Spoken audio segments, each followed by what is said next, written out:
A figura do escritor Avelino Abuín de Tembra volveu estar presente esta pasada fin de semana en Dodro, cando se cumpren 10 anos do seu pasamento.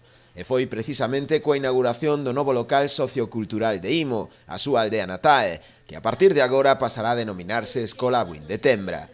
O acto contou coa presenza de familiares, amigos e veciños en xeral, que coa súa presenza quixeron lembrar a súa figura como defensor da lingua e da cultura galega. A lúa nos beizos era unha sección túa onde publicaches infinidade de artigos dende o mirador da Bouza. Pido que esa lúa siga lucindo no firmamento da poesía e que a escola de Ayaso, onde agora habitas, sexa un foco perenne que propaga a luzada da cultura polos eidos que ti amabas. E digan os veciños con fachenda: de Abuín de Tembra todo o mundo se lembra. Gracias.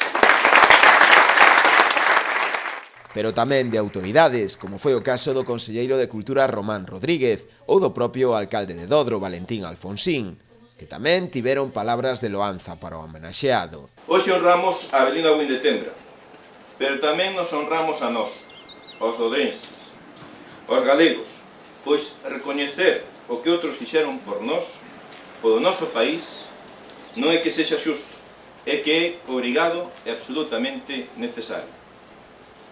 E o facemos ofrecendo esta humilde escola, pero é a escola da súa aldea, a escola de Imo, da súa casa. Unha escola onde tantos veciños seus se formaron e que daqui en diante tamén se seguirán formando. E en certa medida o que se fai é reutilizar pois un espacio educativo no seu momento e que pasa a ser un espacio cultural e veciñal. Estou seguro que don Avelino estaría moi contento de ver como a escola da súa parroquia leva o seu nome e tamén vai a servir para que os veciños e as veciñas poden desenvolver actividades sociais, culturais pois neste entorno. A reforma da bella escola de Imo supuxo un investimento de preto dos 50.000 euros e foi posible grazas a unha achega da Consellería de Cultura a través da Dirección Xeral de Políticas Culturais.